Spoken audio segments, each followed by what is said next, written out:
In this video, I'd like to talk about the design of virtual cell migrating to virtual port. Now, the traditional way in which wireless LANs were designed, what we think of as the legacy design of wireless LANs, is really based on microcell architecture. Now, the way microcell works is the following. You have multiple access points. Each access point has a certain coverage region, and it advertises its presence. And the way it advertises its presence is by means of a wireless MAC address, or what is known in the trade as BSSID. Okay?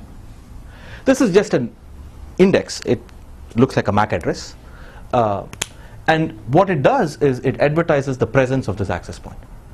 So when a client comes into a network, or in other words, when a client is trying to establish connectivity, it does a probe. It looks to see what are all the BSSIDs or access points that are in the network, and the client sends out a probe request. All the access points that hear this probe request and want to serve the client will send a probe response, and then the client decides which access point to choose. So in this instance, let's assume there is one, first off, there are two access points, call them AP1 and AP2. AP1 advertises for a certain SSID, which is a wireless service, let's say BSSID1, and AP2 has its own unique wireless MAC address, BSSID2. Right? So there's a client that started out here. It comes into the network, it probes, and it says, I need connectivity. Only access point 1 hears it. It responds with BSSID1, and therefore the client is connected to AP1. As the client moves, it starts to slowly see AP2. And at some point, the client is going to come out here, and its signal strength with respect to BSSID1 is going to get weaker. And it's going to try to figure out, it has to make its own decision on which other access point to connect to. So at this point, it'll start doing another probe. AP1 and AP2 will hear it, and they will both respond, and it's up to the client to choose BSSID2.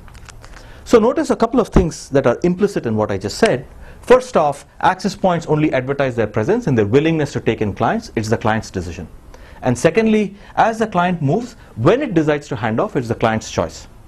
Now, there are about, as of today, about 5,000 different options in terms of drivers, chipsets, and settings. And in many of these, it's a client decision that is highly variable. So what is the right algorithm, or how does a client decide when to make this trade-off?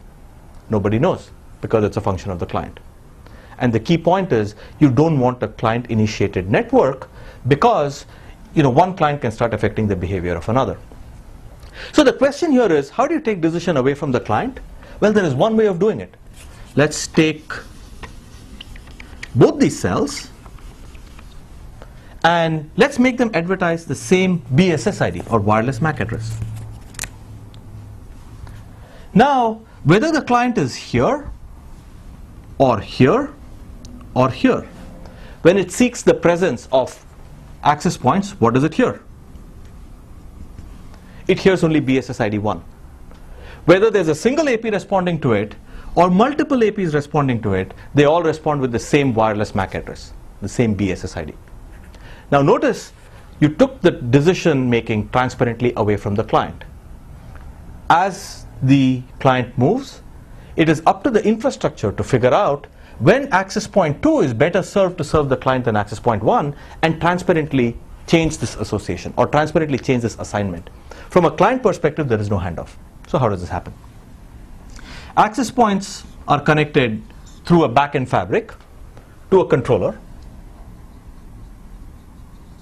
And periodically, access points compose a message digest of all the devices that they see with the corresponding RSSIs, frame rates, number of transmissions, etc., up to a controller. So the controller basically has a global view.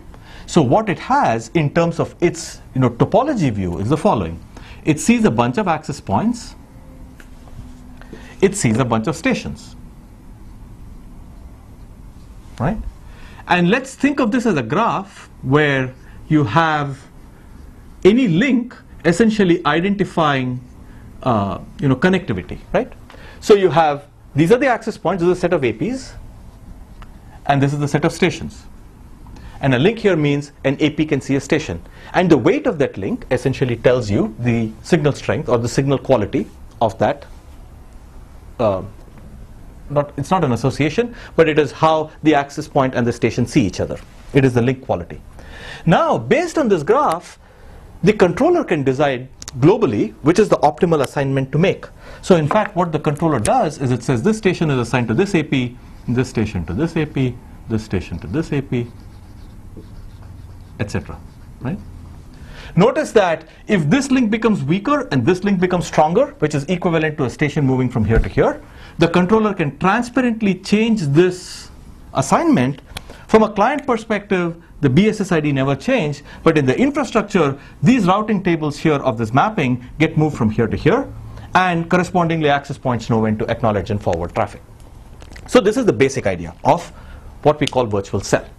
All the access points advertise the same BSSID. Now notice that whether you have one client or multiple clients,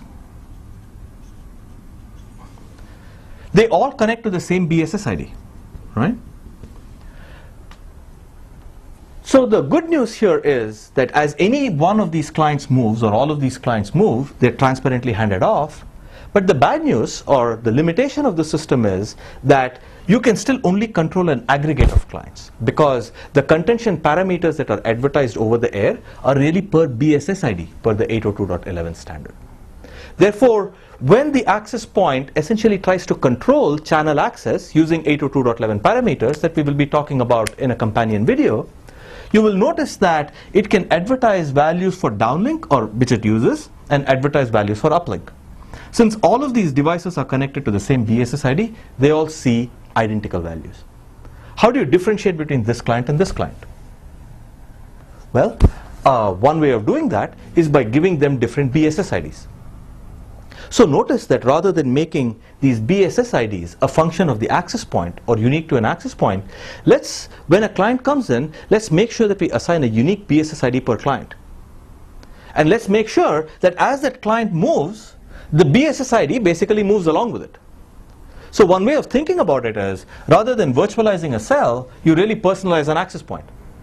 You create a personal access point for each client, and as that access point moves, and as that client moves from location to location, you figure out which is the best access point to serve it, and then instantiate that BSSID or that virtual access point on that corresponding physical AP.